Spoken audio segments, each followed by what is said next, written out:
如果配合。 Halo semuanya, bagaimana kabarnya? Semoga selalu sehat dan baik-baik saja. Pada vlog kali ini, saya akan melanjutkan alur cerita Yuan Jun episode 6-8. Tapi sebelum memasuki videonya, saya mengingatkan untuk subscribe channel ini dan like videonya agar saya semakin semangat untuk mengupdate video baru ke depannya. Tanpa berlama-lama, langsung aja yuk ke ceritanya.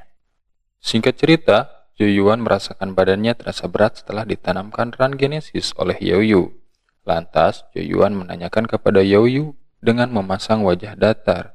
Yoyu sambil menjawab bahwa tidak ada yang salah pada ran genesisnya. Dan semuanya baik-baik saja. Dirasa demikian, Yoyuan mencari tahu alasannya dan ternyata semua itu hanyalah ulah si kucing Tuntun karena terlalu malas.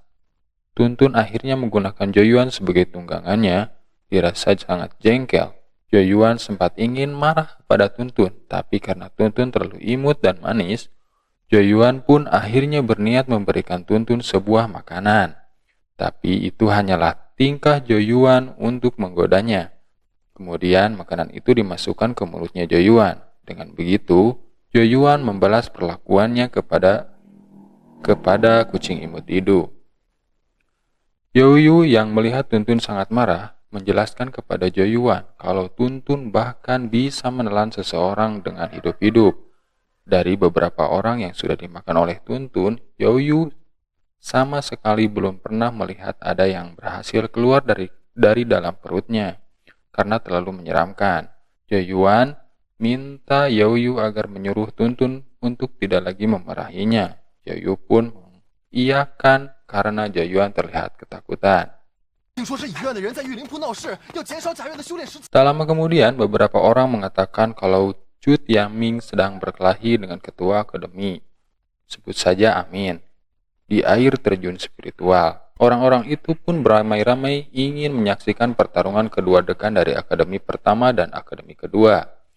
Karena mendengar semua itu, Joyuan, Yu Wei, dan juga Yoyu ikut bergegas untuk melihat apa yang sebenarnya terjadi.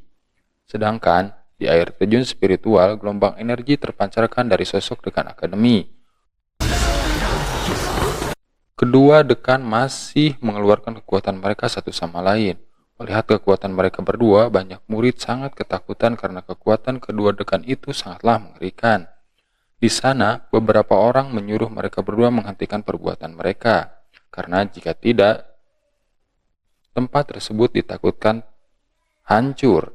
Apalagi berkat adanya kekuatan genesis dari air terjun spiritual. Membuat kekuatan kedua orang itu menjadi lebih kuat dan mungkin bisa mengancam nyawa mereka semua. Setelah memikirkan semuanya, Chu Tianming akhirnya menghentikan perbuatan itu. Su Hong juga melakukan hal yang sama. Tepat ketika mereka berdua berhenti, para murid juga akhirnya bisa bernapas lebih lega. Mereka semua sangat takut jika terjadi hal yang tidak ingin mereka lihat dari kedua kekuatan yang mengerikan itu. Di sana, Chu Tianming kemudian mengatakan bahwa dia tidak akan pernah menerima keinginan Su Hong dan lainnya untuk mengalokasikan dan mengubah waktu penggunaan dari air terjun spiritual itu. Yu Wei kemudian mulai untuk ikut berbicara. Dia menjelaskan kalau tujuan mereka ke sini bukanlah untuk menjadikan persetujuan dari akademi pertama. Mereka hanya ingin menanyakan bagaimana pendapat dari seluruh murid yang ada di istana Gritsu. Apalagi air terjun spiritual ini adalah tempat yang sangat penting untuk semua murid di sini. Semua akademi juga membutuhkan tempat ini untuk memperkuat murid mereka. Tidak mungkin mereka tidak iri jika melihat pembagian waktu yang kurang adil untuk mereka semua. Yue menjelaskan kalau akademi pertama berhak mendapatkan 3 jam untuk penggunaan air terjun spiritual. Tapi semua itu hanyalah mereka karena prestasi di masa lalu. Saat ini kekuatan mereka sudah melemah. Tentu saja karena hal itu mereka tidak mungkin akan diam melihat alokasi waktu jam itu yang disia-siakan oleh para murid di akademi pertama. Karena melihat semua itu, Yue dan yang lainnya berniat merebut dan membagi rata pembagian waktu kedua akademi di air terjun spiritual. Banyak murid dari akademi pertama tidak terima dengan keputusan itu. Tapi Qiuwei meyakini Chu Tianming untuk menjadi orang yang netral karena selain menjadi dekan di akademi pertama, Chu Tianming juga menjadi penguasa istana di Istana Grizhou. Qiuwei menjelaskan, jika Chu Tianming tidak bersikap netral, maka kemungkinan semua murid yang ada di Istana Grizhou akan menjadi kecewa dengan keputusannya itu. Setelah mendengar perkataan Qiuwei, semua orang menjadi semakin kacau dan bingung harus bagaimana. Situasi pun menjadi sedikit tegang. Tapi beruntungnya, Zhou Yuan tiba di tempat itu. Di sana Zhou Yuan mengatakan jika mereka mengikuti perkataannya, maka itu sama artinya dengan menyuruh akademi pertama untuk mundur dari jabatan mereka sebagai penjaga istana Grizhou. Karena bagaimanapun apabila mereka mengikuti aturan yang ada, maka akademi pertama harus kalah sebanyak 3 kali di dalam ujian besar akhir tahun. Jika hal itu terjadi, maka dengan mudah akademi kedua akan menjadi akademi pertama dan memiliki status sebagai penjaga istana Grizhou. Di sana, Zhou Yuan tidak menyangka kalau Qiuwei sangat bersemangat. Dia bahkan dengan terang-terangan ingin mencabut jabatan Chu Tianming dan juga akademi pertama dari posisi mereka saat ini. Melihat semua yang terjadi di belakangan ini, Zhou Yuan percaya kalau perbuatan Qiuwei ini cukup tidak sabaran dan terlihat sedikit tergesa-gesa.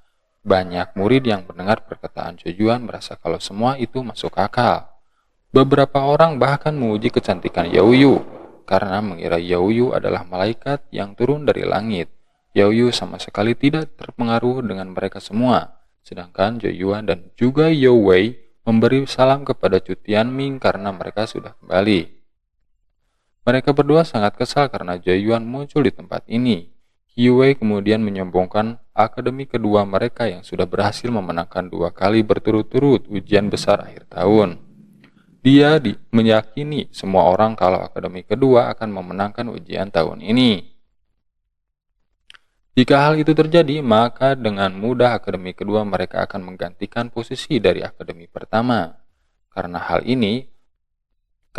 ini sudah dipastikan, Qiuwei menyuruh mereka untuk langsung saja menyerah dan menyerahkan semua itu kepada akademi kedua mereka. Di sana, dia juga bertanya kepada Zhou Yuan tentang dirinya yang selalu saja berusaha dengan sangat keras walaupun nanti akhirnya akan dipastikan dikalahkan. Melihat Qiuwei yang kurang sopan, Yu Wei awalnya sedikit kesal, tapi di sana Zhou Yuan menghentikannya. Dia juga mengatakan kalau mereka harus mengikuti aturan yang ada. Selagi masih ada kesempatan untuk menang, dirinya tidak akan pernah menyerah dengan mudah hanya setelah mendengar sedikit ocehan dari orang-orang di akademi kedua. Di sana, Zhou Yuan juga meyakinkan satu hal kepada Qiuwei, yaitu pada ujian tahun ini, akademi pertama akan menjadi akademi yang berhasil menempati posisi pertama di akademi besar akhir tahun. Sedikit ragu dengan hal itu, Qiuwei merasa tidak yakin karena pada tahun lalu akademi pertama hanya bertahan dalam beberapa bulan saja. Menurut Qiuwei, semua ini sudah jelas, akademi pertama tidak mungkin bisa menang. Karena hal itu, akademi pertama sudah tidak diperbolehkan untuk menggunakan air terjun spiritual selama 3 jam lagi. Dia merasa kalau murid-murid akademi pertama hanya menyia-nyiakan waktu dari penggunaan air terjun spiritual itu. Jika hal itu terjadi, memang benar, maka Qiuwei ingin menyarankan untuk memberikan waktu penggunaan air terjun spiritual itu kepada akademi kedua mereka. Di sana, Zhou Yuan menolak perkataan itu. Mereka sama sekali tidak ada yang menyia-nyiakan air terjun spiritual itu. Sebaliknya, mereka malah merasa kalau akademi kedualah yang akan menyia-nyiakannya. Mendengar hal itu, Qiuwei menjadi sedikit kesal. Dia pun ingin membalas sesuatu hal dengan Zhou Yuan yang terlihat sangat tangguh dan tidak mau kalah itu. Dia ingin bertaruh dengan Zhou Yuan mengenai 2 orang yang mana di antara akademi pertama dan akademi kedua yang bisa bertahan lebih lama di dalam air terjun spiritual. Qiuwei ingin melihat akademi siapa yang sebenarnya menyia-nyiakan sumber daya kultivasi dari air terjun spiritual ini. Qiu Sui yang mendengar merasa sedikit ragu karena Qiuwei sudah membuka 6 meridiannya.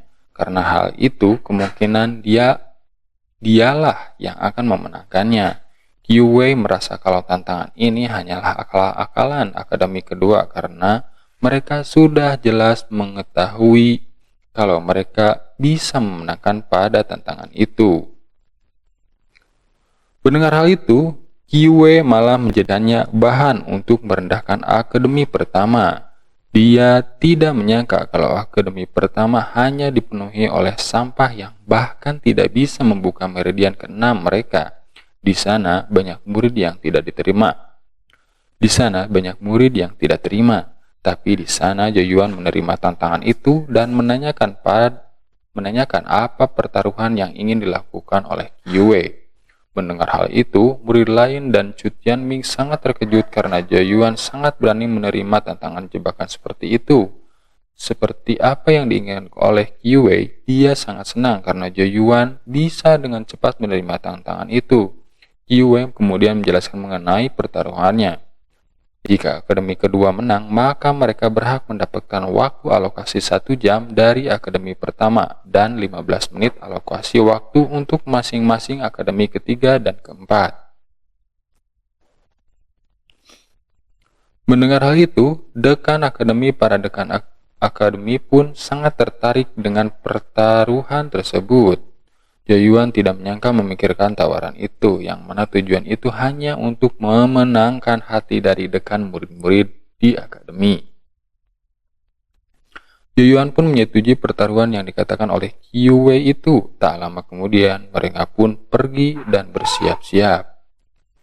Sedangkan Joyuan kembali menghadap Chu Tianming. Di sana Joyuan meminta maaf karena membuat keputusan secara sepihak. Walaupun begitu, Joyuan meyakinkan yang dikatakan oleh Qiuwei.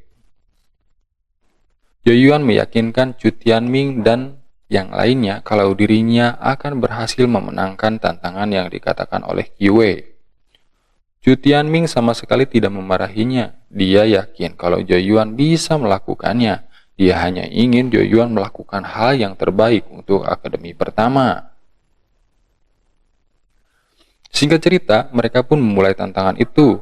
Qiuwei dan juga Joyuan mulai bersiap untuk menyelesaikan tantangan di antara mereka berdua. Awalnya, semua orang sangat pasrah dengan apa hasil yang akan terjadi nanti. Tapi di sana, Yaoyu menyuruh Yue dan juga Chu Tianming untuk tidak hadir. Dia yakin Joyuan akan bisa memenangkan tantangan ini dengan mudah. Banyak murid kemudian mendukung Joyuan agar dia berhasil memenangkan tantangan itu. Tapi di sisi Su Hong dan juga Yuchi,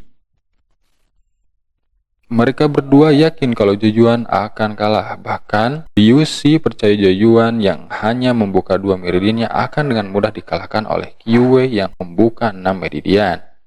Di sisi lain, Liu Xi membicarakan perkiraannya terhadap pertandingan Qiuwei dengan Joyuan. Jika mereka berdua berhasil bertahan selama setengah jam, maka mereka lumayan hebat, dan tetapi jika mereka berhasil bertahan selama 1 jam penuh, maka hanya Qiuwei lah yang akan memenangkannya. Jika Joyuan memaksakannya, kemungkinan tubuhnya akan meledak karena energi genesis dari air terjun spiritual tidak dapat ditampung oleh tubuhnya. Su Hong tidak menyangka kalau Joyuan akan berlagak sok keras di hadapan mereka semua. Sedangkan di sisi Qiuwei, dia menyuruh Joyuan untuk tidak menyesali keputusan menerima tantangan ini. Tapi Joyuan sama sekali tidak peduli. Dia bahkan membalikan ucapan Qiuwei itu untuk dirinya sendiri. Di sana, Joyuan kemudian masuk terlebih dahulu ke dalam air terjun spiritual. Namun di luar air terjun, Qiuwei ternyata membawa sebuah pil untuk dirinya dipergunakan di dalam tantangan itu. Kemudian mereka pun sudah mulai masuk dalam berkultivasi. Di sana, Joyuan menyadari kalau ran genesis yang digambarkan oleh Yaoyu sangat efektif untuk menyerap energi genesis yang ada di tempat ini. Dengan menggunakan ran genesis, Joyuan bahkan merasa dia bisa menyerap 10 kali lipat lebih banyak energi genesis daripada sebelumnya. Ketika dia belum menggambarkan ran genesis di dalam tubuhnya, di sana Joyuan bahkan sedikit terkejut karena energi kinesis yang didapatkan oleh tubuhnya itu tiba-tiba terfokuskan ke arah meridian ketiganya. Joyuan merasa kalau hal itu memang bagus, tapi sangat disayangkan jika dia membuka meridian ketiganya saat ini, bukan waktu yang tepat untuk melakukannya. Di luar air terjun, semua orang-orang terkejut karena Qiwei dan Joyuan sudah berhasil melalui tantangan itu selama 30 menit. Tapi, walaupun begitu, masih belum ada tanda-tanda salah satu di antara mereka yang akan keluar. Liu Wuxi bahkan sangat kebingungan karena Joyuan masih bisa bertahan di dalam air terjun itu. Di sana, Su Hong menyuruhnya untuk tenang karena jika Joyuan memaksakan tubuhnya, maka dia hanya akan merusak organ dalamnya. Di sisi Yue, dia juga sedikit panik karena Joyuan sudah cukup lama berada di dalam sana. Youyu mendengarkannya menyuruh Soi Yue untuk jangan khawatir. Mereka harus percaya kepada Joyuan karena Joyuan sudah pasti akan memenangkannya. Kita kembali lagi ke dalam air terjun. Qiwei sangat terkejut melihat Joyuan yang masih fokus dengan kultivasinya. Bahkan untuk dirinya, dia mulai merasa kewalahan dengan tekanan air terjun spiritual itu. Qiwei merasa kalau dirinya sudah mencapai batas. Walaupun dia sekarang sudah membuka meridian ke-6-nya. Tidak heran Joyuan tidak akan langsung menerima tantangannya karena Joyuan bisa menahan tekanan air terjun itu lebih lama dari yang dirinya kira. Tapi, walaupun begitu, Yue masih memiliki pil yang sebelumnya dia bawa. Dia kemudian meminum pil itu untuk membantunya menahan tekanan dari air terjun spiritual. Di sana, Yue sangat senang karena dirinya berhasil menahan tekanan itu dengan lebih mudah. Tapi sayangnya, ketika dia melihat aliran dari energi kinesis di tempat itu, dia sempat sedikit terkejut. Bagaimanapun, energi kinesis yang mengalir ke arah Joyuan lebih banyak dibandingkan ke arah dirinya. Hal itu membuat Qiwei berniat untuk lebih berusaha keras, tapi sayangnya semua itu hanyalah usaha yang sia-sia. Sedangkan di luar air terjun, semua orang menunggu siapa yang akan keluar. Banyak yang berpikir jika durasi semakin lama, maka memenangkannya adalah Joyuan. Tapi Su Hong sedikit meremehkan akademi pertama. Dia bahkan sudah mengucapkan terima kasih kepada Chu Tianming karena dia mengira kalau Qiwei sudah memenangkan tantangan itu. Sedangkan di sisi Qiwei, dirinya yang melihat Joyuan masih bisa bertahan sampai detik ini berniat untuk melakukan sesuatu yang jahat. Dia menggunakan kekuatan jiwanya untuk menyerang jiwa milik Joyuan. Tapi beruntungnya Joyuan menyadari hal itu. Dia pun berusaha menahan serangan itu. Namun sayangnya Joyuan sedikit kewalahan karena dia harus menahan serangan itu sambil menahan meridian ketiganya yang akan segera terbuka. Tapi di sana, Qiwei masih berusaha keras untuk menyerang jiwa Joyuan. Hal ini membuat Joyuan semakin kewalahan. Pada detik-detik terakhir, Joyuan berhasil membuka meridian ketiganya bersama dengan serangan jiwa milik Qiwei. Kemudian, Qiwei mengira kalau dirinya sudah memenangkan karena kesadaran Joyuan tidak ada lagi di tempat itu. Dia pun yakin dia sudah memenangkan tantangan itu, tapi sayangnya, keadaan kembali berbalik. Joyuan membawa jiwa Qiwei ke dalam teknik penempaan jiwa yang sebelumnya diberikan oleh Chang Yuan dan pernah dirinya latih. Qiwei yang melihat tempat dari teknik penempaan jiwa itu terlihat sangat ketakutan. Jiwanya pun pada akhirnya ditarik ke dalam teknik penempaan jiwa milik Joyuan. Hingga pada akhirnya, Qiwei berhasil dikeluarkan dari air terjun spiritual. Su Hong dan juga Liu Wuxi sangat terkejut dan mengkhawatirkan Qiwei yang tidak sadarkan diri. Tak lama kemudian, Joyuan juga keluar dari air terjun itu. Kemudian Joyuan memamerkan ketiga meridiannya yang sudah terbuka. Semua orang sangat terkejut dan memuji Joyuan. Tangan itu sekaligus berhasil membuka meridian ketiganya. Namun begitu, Joyuan tidak peduli. Dia kemudian menjelaskan kepada Chu Tianming mengenai apa yang sebenarnya terjadi, yaitu Qiwei berniat menggunakan teknik jarum jiwa untuk menyerang jiwa Joyuan. Pada akhirnya, Joyuan hanya membela dirinya sehingga membuat Qiwei seperti itu. So Yue yang mendengarnya menjelaskan kalau semua itu hanyalah kebohongan, karena alam jiwa milik Yue seharusnya tidak bisa menggunakan jarum jiwa. Tapi di sana, Yuan memperlihatkan adanya pola jarum jiwa kelas 1 di dahi milik Yue. Melihat hal itu, mereka tidak bisa mengelak lagi karena bagaimanapun itu sudah perbuatan Yue sejak dari awal. Semua orang yang mendengar menjadi merendahkan Yue. Mereka tidak menyangka seorang murid jenius yang sudah membuka 6 meridiannya bahkan menggunakan cara tercela seperti itu untuk memenangkan tantangan itu. Di sana mereka semua meremehkan Yue karena dengan kekuatan itu seharusnya dia tidak menggunakan cara seperti itu. Liu Xi yang kesal mendengarnya menyuruh mereka semua untuk diam dan membantunya. Sedangkan Zhu Tianming berterima kasih kepada Su Hong karena dia telah bersedia memberikan setengah jam waktu akademi kedua menggunakan air terjun spiritual kepada akademi pertama. Di sana, Zhu Tianming dan yang lainnya berniat untuk pergi, tapi melihat dekan dari akademi. Setelah semua itu, mereka pun pergi, tapi di sisi dekan akademi lainnya, mereka menyadari kalau masa depan Yuan akan sangat mengerikan. Mereka berjanji tidak akan pernah menyinggung Yuan apapun yang terjadi di antara mereka berdua.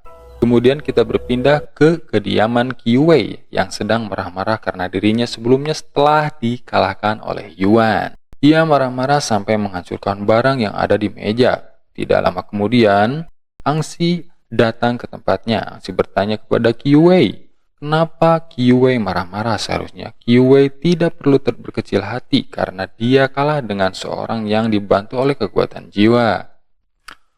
Pertarungan sebelumnya merupakan pertarungan pengukuran kekuatan saja. Jika saja melakukan pertarungan 1 lawan 1, maka tentu saja Wei akan memenangkan pertarungan itu. Dan Yuan tidak memiliki kesempatan untuk menang. Namun Wei masih tidak terima karena dirinya sekarang telah menjadi bahan tertawaan dari Akademi Zhou. Apalagi reputasi yang telah dibangun oleh Wei dalam waktu yang sangat lama telah dihancurkan oleh Yuan dalam hanya sehari saja. Angxi pun menenangkan Wei untuk tetap tenang karena nanti mereka masih memiliki kompetisi penentu yang akan menjadi penentu pemenang di antara mereka berdua.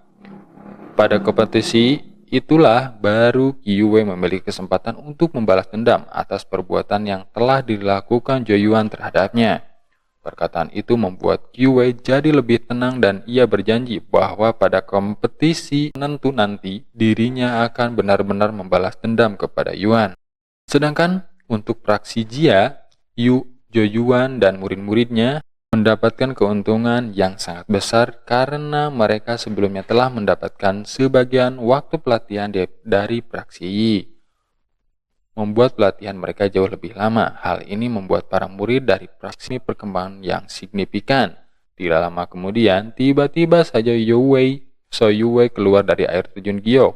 Ternyata So Yue sekarang telah melakukan terobosan dengan mencapai meridian kelima.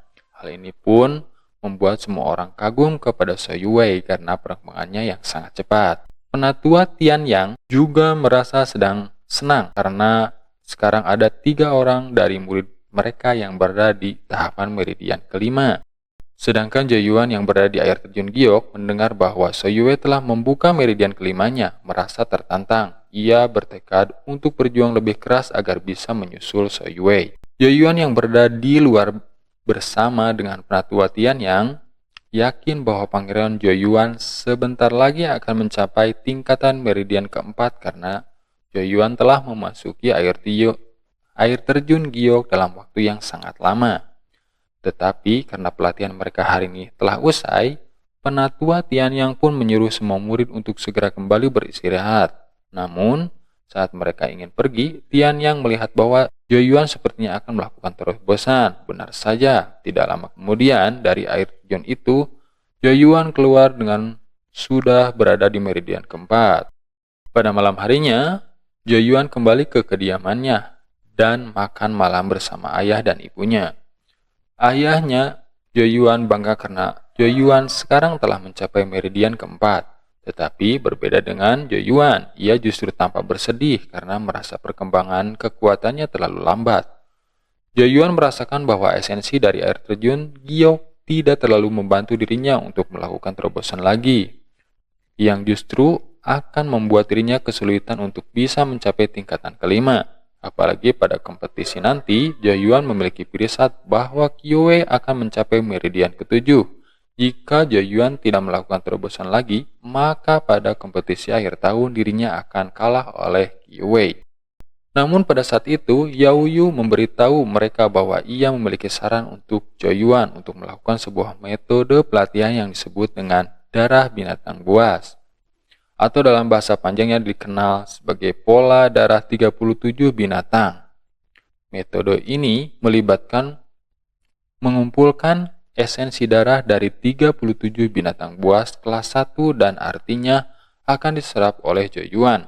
Ayahnya Joyuan mendengar itu dan khawatir bahwa cara ini berbahaya. Yaoyu membenarkan hal tersebut dengan jelas bahwa cara ini beresiko bagi Joyuan. Jika Joyuan tidak memiliki keteguhan di dalam hatinya, maka ia kemungkinan akan dikendalikan oleh kekuatan roh jahat dari darah binatang tersebut. Ibunya Joyuan pun meminta Joyuan untuk memikirkan hal ini secara berhati-hati. Namun, Joyuan memutuskan untuk menerima pelatihan ini. Ia tidak boleh takut dengan para binatang buas. Jika ia takut dengan mereka, bagaimana ia bisa berkembang? Apalagi bahaya di masa depan nanti akan lebih berbahaya daripada binatang buas kelas 1 yang akan ia lawan. Ayahnya Joyuan yang mendengar itu pun jadi senang karena putranya begitu bersemangat. Jadi ayahnya Joyuan akan mencarikan darah binatang buas untuk Yuan besok. Namun Joyuan meminta sang ayah untuk tidak melakukan hal tersebut karena dirinya yang akan melakukan pemburuan sendiri. Joyuan juga ingin melatih kemampuannya untuk bertarung di alam liar. Ayahnya Joyuan setuju dengan perkataan Joyuan karena ia tidak memiliki pengalaman dalam bertarung. Jadi melawan binatang buas akan menjadi pengalaman bertarung yang bagus bagi Joyuan. Ayahnya Joyuan menerima permintaan Joyuan dan keesokan harinya Joyuan pun memulai pemburuan binatang buas dalam hutan. Ayahnya Yuan juga telah mempersiapkan prajuritnya untuk melindungi Joyuan, dipimpin oleh seorang jenderal bernama Lian Tison. Pertama kali Joyuan memasuki hutan, ia langsung mendapatkan serangan dari kadal es. Untungnya, Joyuan dapat menyerang balik kadal es itu, membuat terpental setelah rombongan Joyuan lainnya menyusul. Kadal es itu pun ketakutan dan kabur meninggalkan Joyuan. Mereka juga menemukan tempat perkemahan yang baik di pinggir sungai dan para pasukan Joyuan pun membuat perkemahan di sana. Joyuan meminta pasukannya untuk membagi tugas, termasuk melindungi Nona Yaoyu. Namun Yaoyu menolak hal tersebut karena ia merasa orang-orang di sana tidak perlu melindungi dirinya. Ia memiliki tuntun yang lebih dipercaya oleh Yaoyu untuk melindunginya daripada para pasukan yang dibawa oleh Joyuan. Joyuan yang mendengar itu percaya dengan perkataan Yaoyu, sedangkan di kediaman Kyoe tadi disangka terjadi perampokan. Para perampok berhasil merampok kediaman Kyoe, namun ternyata perampok itu merupakan rencana Kyoe sendiri. Ia sengaja menyuruh penjahat untuk merampok kediamannya dan kemudian memerintahkan bawahannya untuk mengejar para perampok itu ke dalam hutan. Tempat Joyuan sedang berlatih, Kyoe berniat memerintahkan para penjahatnya untuk mengincar nyawa Yuan selama pemburuannya di dalam hutan. Sementara itu, Joyuan telah memulai pemburuan monsternya di dalam hutan dan kembali berhadapan dengan kadal es. Dengan menggunakan tinju cakar naganya, Yuan berhasil mengalahkan kadal es itu, menambah total monster yang telah ia kalahkan menjadi 15. Tidak lama kemudian, ia diserang oleh monster ular. Joyuan berhasil mengalahkan monster ular tersebut sehingga total monster yang telah dikalahkan menjadi 16. Para pasukan dan Jenderal Lian terus mengawasi keamanan di sekitar perkemahan dan Pangeran Joyuan. Pasukan Kyoe yang telah memasuki hutan kini sedang mencari keberadaan pasukan Joyuan. Joyuan kemudian kembali ke perkemahan dan membawa monster yang telah ia kalahkan. Setelah sampai, Yoyu menyuruh Yuan untuk mengambil darah monster dari jantung monster tersebut, karena esensi roh jahat tersimpan di bagian jantung dengan jumlah yang banyak. Yuan menerima perintah itu dan mengambil darah monster dari bagian jantung. Setelah itu, ia menyerahkan darah tersebut pada Youyu.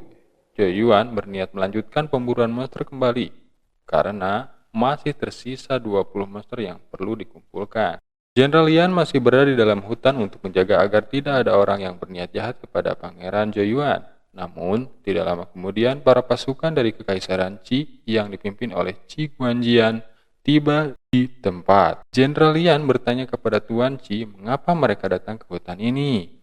Tuan Qi menjawab bahwa mereka datang untuk mencari pencuri yang telah mencuri harta mereka. Jadi, ternyata alasan keluarga Qi menyewa pencuri untuk mencuri di Kekaisaran Qi adalah untuk memiliki alasan memasuki hutan dan menangkap pencuri tersebut. Jenderal Lu mendengar itu dan tidak percaya dengan perkataan Tuan Qi. Mana mungkin ada seorang pencuri yang berani mencuri dari keluarga Kekaisaran Qi.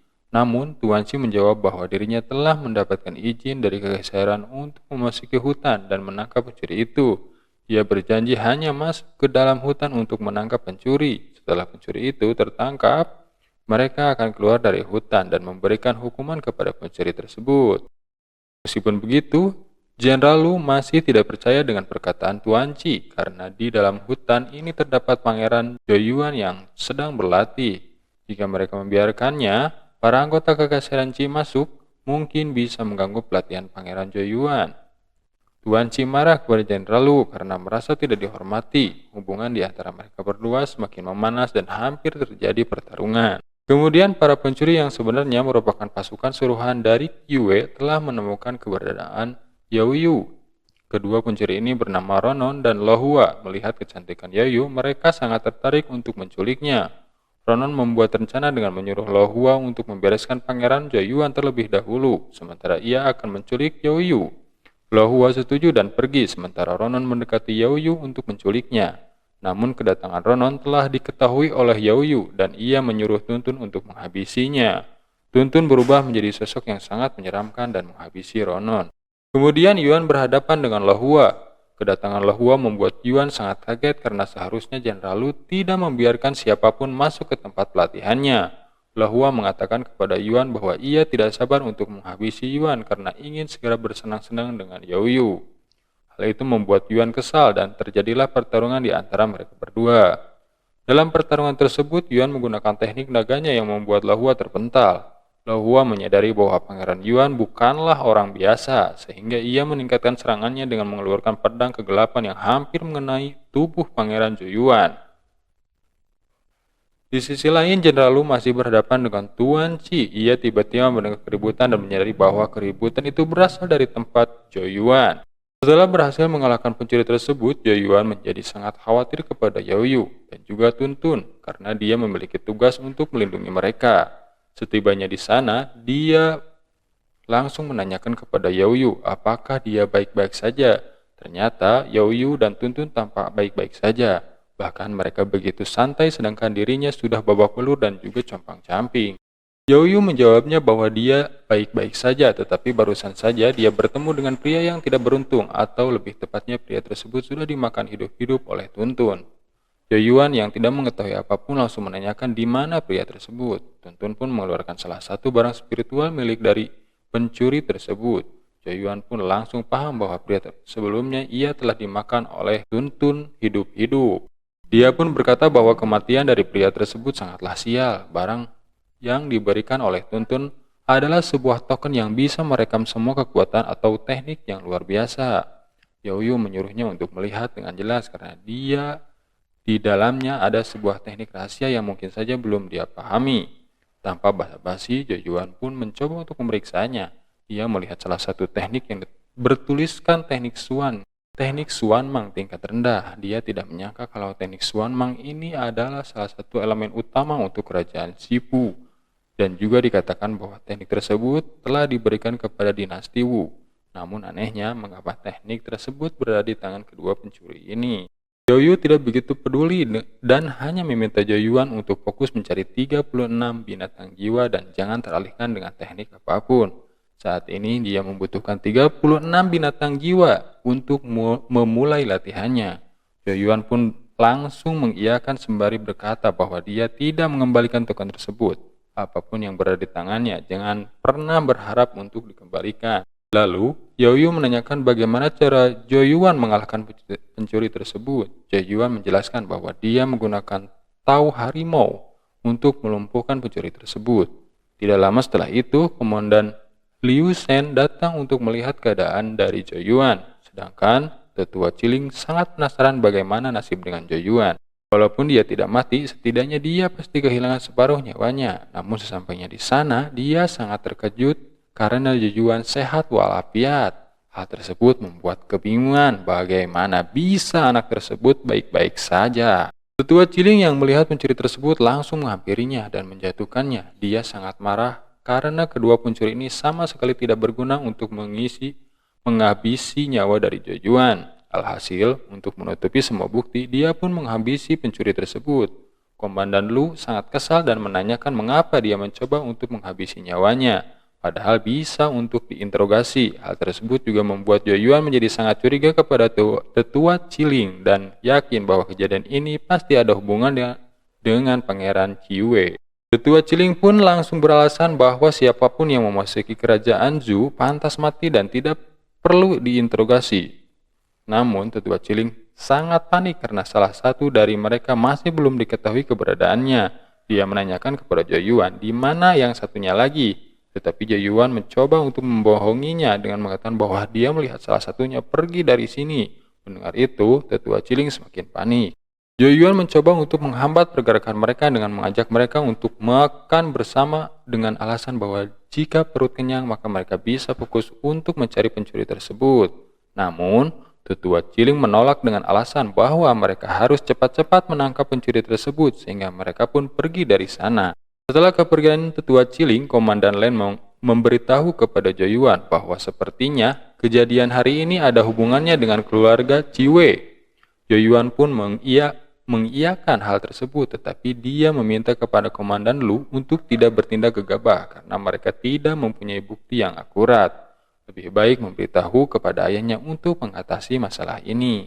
Singkat cerita, tetua Ciling memberitahu bahwa kedua pencuri tersebut telah gagal total. Namun, yang membuat mereka panik adalah token teknik Xuan Mang milik ayahnya telah hilang karena tidak tahu keberadaan token tersebut. Hal ini membuat Ciwe sangat ketar-ketir karena token ini adalah milik dari ayahnya. Jika ayahnya tahu, ia sudah pasti marah besar. Beruntung saja ayah dari Ciwe ini berada dalam perkemahan tentara untuk mengatur ulang persiapan peperangan. Jadi, masih ada waktu untuk mencari keberadaan tokoh tersebut. Dia pun langsung menyuruh tetua Ciling menyiapkan pasukan yang banyak untuk mencari keberadaan si pencuri yang bernama Lo. Kembali kepada Joyuan, yang telah berhasil mengumpulkan 36 binatang, dia sangat kecewa meskipun dia telah menghabisi 36 binatang jiwa. Hasilnya sangat sedikit.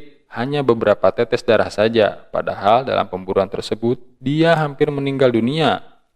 Yaoyu hanya berkata bahwa yang diambil bukanlah darahnya, melainkan jiwa roh jahat mereka. Lalu Yaoyu menyuruh untuk membuka pakaiannya, karena sebentar lagi dia akan mengukir sebuah mantra di punggungnya. Namun, sebelum benar-benar diukir, Yaoyu memperingatkan bahwa dia harus fokus dan jangan biarkan energi iblis mencoba mengendalikan pikirannya. Jika dia gagal melakukan ini, maka dia akan kehilangan akal sehat. Pengukiran mantra pun langsung dimulai. Benar saja ucapan dari ayahnya serta Yaoyu bahwa metode seperti ini memang sangat efektif untuk meningkatkan kultivasi. Tetapi resikonya juga sangat besar. Pada akhirnya, Joyuan berhasil mengendalikan pikirannya agar tetap sadar. Namun, dia tidak menyangka ternyata semudah itu. Yaoyu pun langsung geleng-geleng kepala dan berkata bahwa itu barulah tahap permulaan saja. Selanjutnya, dia harus mengumpulkan lebih banyak energi esensi. Ditambah lagi, dia memerlukan waktu kurang dari sebulan untuk membuka titik meridian yang kelima. Pemburuan 36 binatang jiwa pun langsung dilanjutkan dan terus berulang setiap harinya agar dia bisa mencapai tingkat kelima. Sayangnya, dalam pemburuan tersebut, para binatang juga menjadi sangat ketakutan kepadanya, yang membuat para binatang lainnya mencoba bersembunyi. Justru yang keluar adalah binatang tingkat 7, di mana Joyuan sama sekali tidak bisa melawannya. Contohnya seperti badak bercula satu ini. Lalu dia pun langsung mengeluh kepada Yaoyu tentang cara mendapatkan binatang lainnya jika yang dia hadapi adalah binatang tingkat 7. Terlebih lagi, monster tingkat 7 tersebut malah memangsa miliknya. Namun, Youyu berkata kepadanya bahwa jika dia tidak menemukan cara untuk menghadapinya, maka dia harus mencari tempat lain untuk berlatih. Youyu juga mencoba memberikan saran bahwa dia baru saja mendapatkan teknik Xuan Wang dari pencuri sebelumnya. Mengapa dia tidak mencoba menyempurnakannya? Mungkin saja dengan teknik tersebut dia bisa menangani kadal lapis baja. Mendengar hal itu, Joy Yuan dengan cepat mencoba menyempurnakan teknik Xuan Wang. Youyu langsung berkata bahwa teknik ini sangat mudah untuk dipergunakan tetapi memiliki arti yang sangat unik. Di dalam tulisan tersebut seakan-akan menunjukkan sesuatu yang masih kurang. Youyu mengetahui bahwa teknik tersebut bukanlah teknik kelas bawah melainkan teknik kelas tinggi. Dia juga memperingatkan Joy Yuan bahwa teknik ini memang bisa disempurnakan, tetapi untuk ranah di atas meridian kelima, sedangkan dirinya masih berada meridian keempat. Jadi dia meminta Joy Yuan untuk berhati-hati. Jika dia tidak berhati-hati, otomatis meridiannya akan hancur. Lalu Joy Yuan pun mencoba memahami teknik tersebut. Pada awalnya dia sangat kesulitan untuk memadatkan energi esensinya. Tetapi Youyu kembali mencoba membantunya dan menyarankan agar dia menggunakan jiwanya untuk mengendalikan perubahan dalam tubuhnya. Singkatnya, dia pun akhirnya berhasil menguasai teknik Xuan Wang, di mana tangannya bisa menjadi sebuah pedang yang sangat tajam. Hanya dengan satu kali tebasan saja, batu yang berada di sebelahnya langsung hancur. Melihat dirinya bisa menghancurkan batu dan begitu mudah, dia percaya diri bahwa dirinya bisa mengalahkan kadal lapis baja. Lalu Youyu kembali menjelaskan bahwa dalam teknik Xuan Wang dia menyadari ada dua tingkatan kebutaan, yaitu kebutaan hijau dan kebutaan ungu. Saat ini Joy Yuan berada di tingkat hijau. Jika dia menggunakan teknik napas naga untuk menarik energi langit dan bumi, maka serangan miliknya akan menjadi sangat kuat. Jadi, kedua teknik tersebut bisa dikombinasi. Tanpa basa-basi, Joy Yuan pun mencari keberadaan kadal lapis baja dan pertarungan mereka pun langsung dimulai. Namun siapa sangka kalau kulit dari kadal tersebut benar-benar sangat tebal dan keras. Hanya dengan satu tebasan saja, kadal tersebut hanya terluka dan tidak terbelah. Justru gara-gara itu, kadal tersebut menjadi sangat marah. Luka sebelumnya pun langsung pulih kembali dan dia pun langsung menerjang Joy Yuan. Alhasil Joy Yuan hanya bisa melarikan diri dan menghindari semua serangan tersebut. Beruntungnya dia berhasil menggiring monster tersebut untuk menghantam tebing yang sangat besar sehingga kepalanya pun langsung menyangkut di bawah tebing. Mendapati kesempatan itu, Joy Yuan pun teringat dengan ucapan Youyu bahwa dua kekuatan tersebut bisa dikombinasikan. Tanpa basa-basi, dia langsung melakukannya. Pertama-tama, dia mengeluarkan napas naga dan menyerap seluruh energi yang berada di sekitarnya. Setelah mendapatkan energi yang begitu banyak, dia pun langsung menggabungkannya dengan teknik Xuan Wang miliknya. Benar saja, teknik tersebut menjadi sangat tajam dan besar. Tebasan pertama pun langsung dilakukan yang membuat monster tersebut langsung matot. Sementara itu di tempat Pangeran Qiwei, dia benar-benar menjadi sangat panik dan juga berkeringat dingin karena pasukan dari tetua Ciling sama sekali tidak menemukan tanda-tanda kehidupan dari Loh. Namun Pangeran Qiwei langsung menyimpulkan bahwa kemungkinan besar Loh telah meninggal dunia dan teknik tersebut berada di tangan Xuan. Jika perkiraannya benar, maka ini akan sangat mudah untuk merebutnya kembali. Dia pun langsung menyuruh Liu Xi, kekasihnya, untuk menangkap Sui Wei agar dia dijadikan sebagai sandera untuk pertukaran token tersebut. Kemudian di sebuah tempat masih di pusat kota Zhou, Sui Wei yang sedang berjalan sendirian harus terkepung oleh pihak dari Liu Xi. Tampaknya Sui Wei akan melarikan diri.